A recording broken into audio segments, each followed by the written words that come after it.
여러분 안녕하십니까? 무기탄 평론의 이학선입니다. 반갑습니다.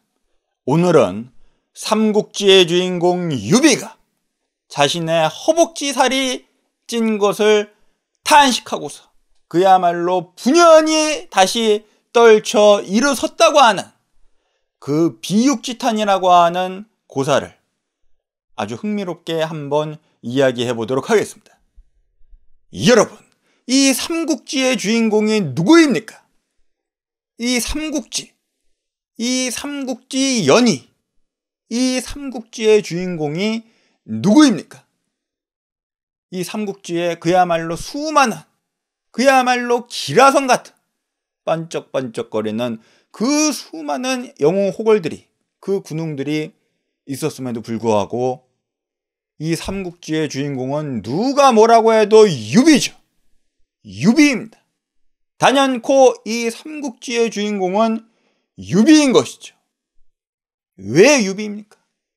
그 많은 영웅 호걸들이 있는데 왜 하필 이 유비가 삼국지의 주인공입니까?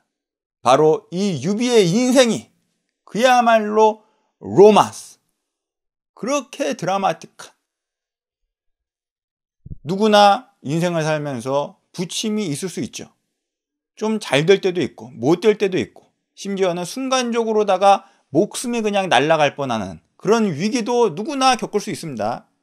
그렇지만 이 유비처럼 그야말로 조금 일어서려고 하면은 완전히 폭삭 망해버리고, 조금 일어서려고 하면은 완전히 그냥 자빠져 버리고, 조금 일어서려고 하면은 완전히 또 엉덩방아를 찌면서 자빠져 버리는 이러한 고난을 그야말로 수십 년 동안, 평생 동안 쉴 새 없이 겪었음에도 불구하고 마침내 분연히 떨쳐 일어나가지고서, 끊임없이 떨쳐 일어나가지고서 자빠져도 일어서고 엎어져도 일어서고 기어코 일어서가지고서 마침내 이 삼국의 한 축을 세우는, 자기의 뜻을 세우는, 그야말로 자기의 뜻을 이루는 그러한 영웅적인 영걸의 삶을 살았기 때문에 이 중국 역사 전체를 통틀어서도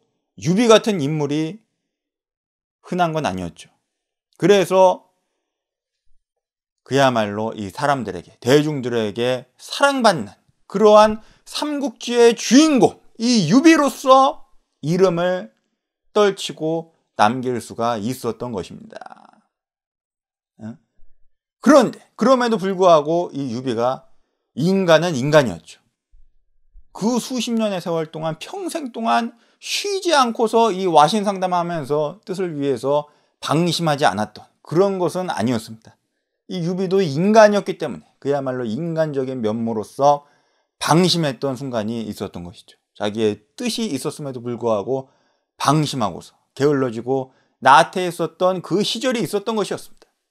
그때가 바로 언제였느냐?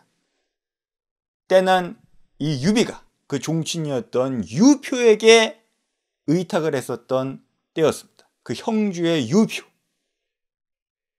이 유비가 그 전에는 그 서주성에서 이제 그 여포를 같이 조조하고 물리치고서 자기가 서주성을 먹죠. 근데 이 조조하고 갈등이 생겨가지고서 한판 붙었다가 완전히 깨지고 이 유비관우 장비 삼형제가 또 뿔뿔이 흩어져가지고서 유비는 원소에게 도망갔습니다. 그런데 원소에게 의탁을 하면서 그 손님으로 생활하다 보니까 야, 여긴 아닌 것 같다, 여기 있으면 큰일 나겠다 싶어가지고서 야반도주를 해버리죠. 그렇게 도망 나왔다가 다시 이 관우하고 장비하고 재회를 하고서 자기의 종친이었던 그 형주의 유표를 찾아갑니다. 이 유표가 나름대로 이 유비가 영걸은 영걸이고 또 자기의 그 같은 유씨 종친이다 보니까는 후하게 대접을 해줬죠. 그럼에도 불구하고 뭔가 이렇게 다시 일어서게끔 전폭적으로 후원을 해준 것이 아니라 그냥 굶진 않을 만큼 나름대로 그냥 풍족하게 살 만큼 이렇게 지원은 해줬지만은 뭔가 다시 이 유비가 뜻을 펼칠 만큼, 일어설 만큼 그렇게 해주진 않았죠. 적극적으로 해주진 않았죠. 오히려 개인세일을 놓으면서 이 유비가 혹시나 다른 꿍꿍이가 있진 않을까, 여기 와가지고서 뭔가 수작을 부리진 않을까, 이제 그런 의심을 가지고서 특히나 유표뿐만 아니라 그 유표의 세력을 지탱하고 있었던 그 형주의 세도 가문, 그 유력한 호족이었던 최씨 가문이 이 유비에게 엄청난 겐세이를 하면서 그야말로 수작을 부려가지고서 죽이려고도 했었습니다. 이제 그런 시절이었습니다. 그야말로 이 유비는 할 일 없이 몇 년의 세월을 허송세월할 수밖에 없었던 그런 암흑의 시기였죠. 반면에 당시에 이 유비의 라이벌이었었던 조조는 어땠습니까? 이 조조는 저 화북에서 이제 그 황하를 사이에 두고서 하북하고 하남을 조조하고 원소가 나눠 먹고 있었는데 둘이서 아주 어린 시절부터 서로 치고받고 하면서 그렇게 같이 컸었던 동무이자 라이벌이었습니다. 조조하고 원소는. 그런데 이제 숙명의 운명의 한판 승부를 벌여야 되는, 너가 죽든지 내가 죽든지 이 한판 승부를 벌여야 되는 그 시기가 온 거죠. 그때가 바로 관도대전이었습니다. 그 결전이 관도대전이었습니다. 그래서 그 운명을 건 한판 승부, 서로 네가 죽든지 내가 죽든지 한번 붙어보자 해가지고서 그렇게 치열하게 싸웠던 그 관도대전에서 이 조조가 원소를 그냥 완전히 꼬꾸라뜨리고 괴멸시켜버리죠. 그래서 이 원소가 피를 토하고 분해서 피를 토하고 죽은 다음에 그 아들들이 콩가루 마냥 서로 찢어가지고서 달달 볶으면서 싸우다가 이 조조가 이제 치고 올라가면서 하나씩 쌈 싸먹으면서 그 하북 지역을 완전히 평정을 하게 되는 겁니다.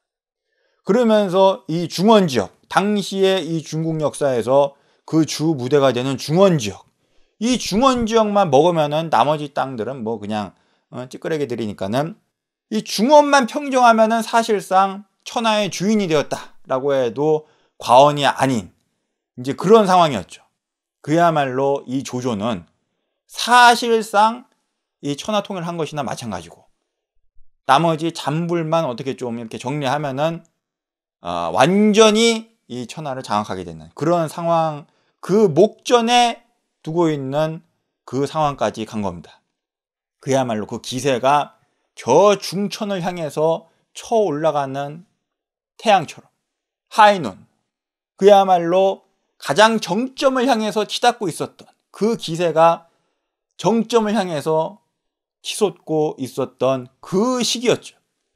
그러니까는 이 유비가 나름대로 이 맹덕의 적수라고 하면은 현덕밖에 없다고 그랬는데 이 현덕이 그 조조의 모습을 보고서 얼마나 자기의 모습이 비참했겠습니까? 몇 년 동안 뭐 하지도 못하고 물론 관우하고 장비하고 이 든든한 형제들은 있지만은 뭐 하나 자기 세력을 만들 수도 없이 그냥 맨날 이 유표가 연회자리를 열면은 거기에 불려다니면서 술 먹고 고기 먹고 그냥 이 노래 부르고 춤추면서 놀다가 자고 이렇게 몇 년을 그냥 허송세월을 하는 겁니다.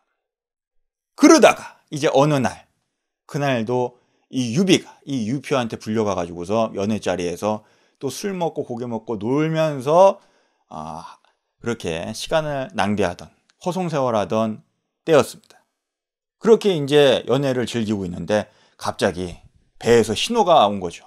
아이고 해가지고서 잠깐 용변 좀 보고 오겠습니다 하고서 딱 뒷간으로 갔는데 당시에는 이 화장실 그 시설이 이 양변기가 아니라 이제 재래식으로 이렇게 구덩이 파가지고서 이렇게 위에 이렇게 쪼그려 앉는 그런 거니까는 이 유비가 이제 딱 변을 보기 위해서 쪼그려 앉는 겁니다. 딱 쪼그려 앉았는데 그 자기의 그 디룩디룩 살찐 쪼그려 앉기가 힘들 정도로 디룩디룩 살찐 자기 허벅지를 그때 딱 알아차린 거죠. 그때 딱 그 모습을 인식을 한 겁니다. 허벅지 살이 그냥 쪄가지고서 쪼그려 앉기가 힘들 정도로 자기 몸이 망가져 버린 거죠. 허벅지만 그랬겠습니까? 이 뱃살도 그냥 무슨 튜브를 두른 것처럼 이 배둘레 햄이 그냥 햄을 갖다가 그냥 하나 이렇게 딱 두르고 있는 그렇게 뱃살이 출렁출렁한 자기의 모습을 본 것이죠. 그러면서 탄식이 나오는 겁니다. 야, 이 유비의 몸뚱아리가 이따위로 됐단 말인가 하면서 그 탄식의 눈물이 볼따구로 그냥 도록 이렇게 흐르는 겁니다. 그 탄식의 눈물이, 이 유비가 저 중원에서 그야말로 그 젊었을 때 아무것도 없던 시절에 그 탁군의 누상촌에서 돗자리 짜가지고서 시장에 팔던 그 시절에 황건적의 난이 일어나니까는 동네에 관우하고 장비하고 의기투합해가지고서 그 도원결을 맺고서 분연히 일어나가지고서 대충 어떻게 사람들 모아가지고서 의용군을 일으켜가지고서 그 황건적하고 아무것도 없었던 이 유비관우 장비 삼형제가 그냥 막 치고받고 싸우고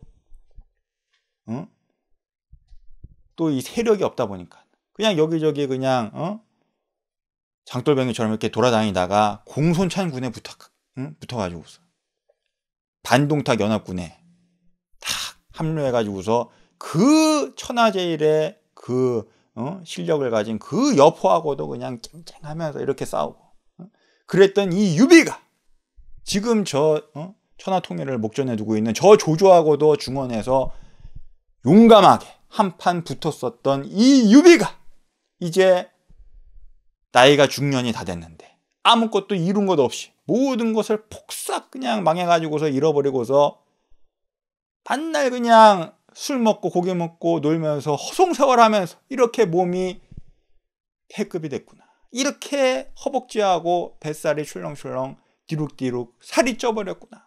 이래가지고서 내가 다시 말이나 탈 수 있겠는가? 다시 말을 타고서 이 전장에 나가서 싸울 수 있겠는가? 하는 그 탄식이 나오면서 눈물이 톡 흐르는 것이죠.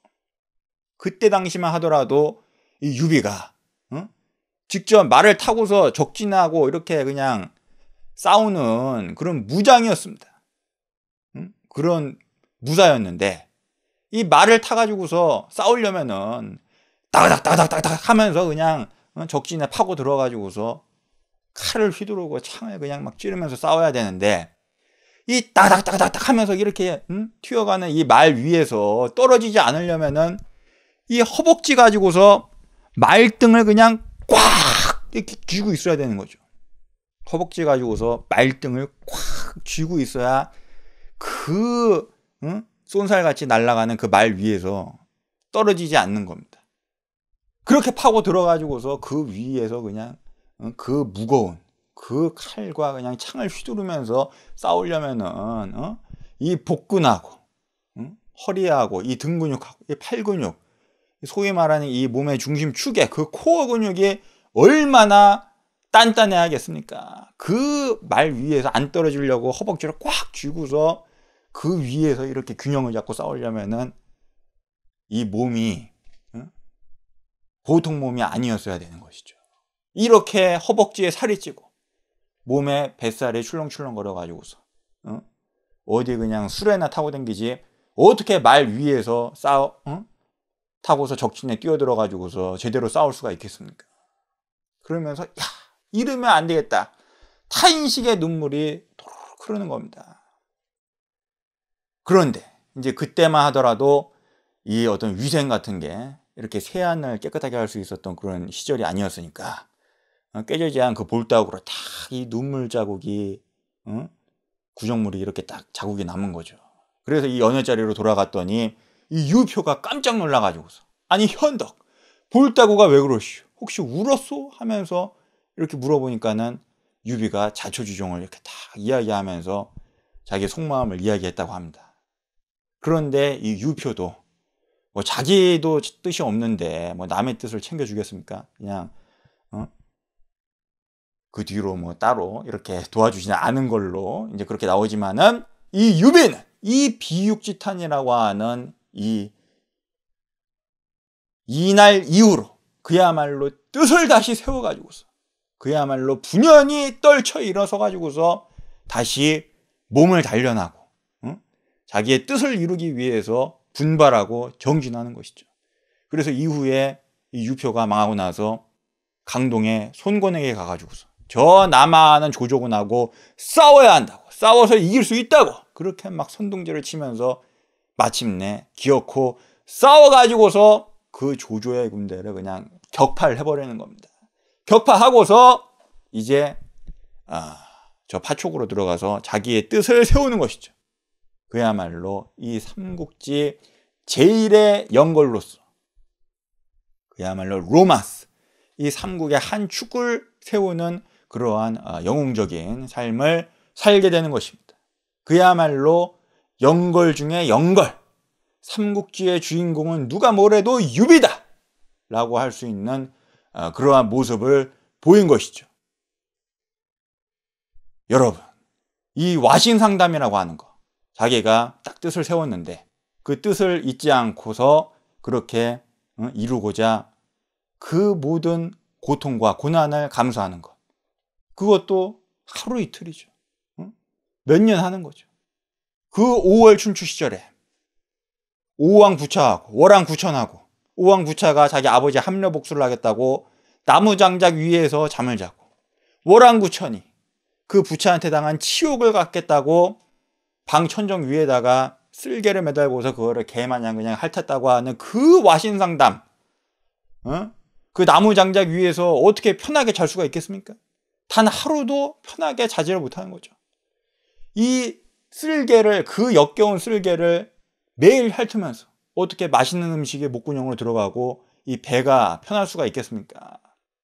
그 고통과 고난의, 그 갓난의 세월을 그야말로 참고 또 견디면서 마침내 뜻을 이루는 이 와신상담도 몇 년 하는 것이지, 이 유비처럼 그야말로 수십 년 동안 뭐 좀 하려고 하면은 완전히 망해버리고, 뭐 좀 하려고 하면 완전히 자빠져 버리고, 뭐 좀 하려고 하면 완전히 그냥 엎어져 버리고, 이런 고난을 계속해서 겪다 보면은 마음이 조금 풀어질 수밖에 없는 것이 인지상정 아니겠습니까? 더군다나 이 종친이었던 유표가 유비를 후하게 대접하면서 매일 밤 연회를 베풀면서 술과 고기를 먹이고 부족한 거 없이 풍족하게 이렇게 대해주면은 누구나 나는 할 만큼 했고 이러한 삶도 나쁘지 않아. 난 이미 중년의 나이고 내가 지금 와가지고서 무슨 부귀 형화를 누리겠다고 그렇게 고난의 시절을 다시 겪어야 하는가.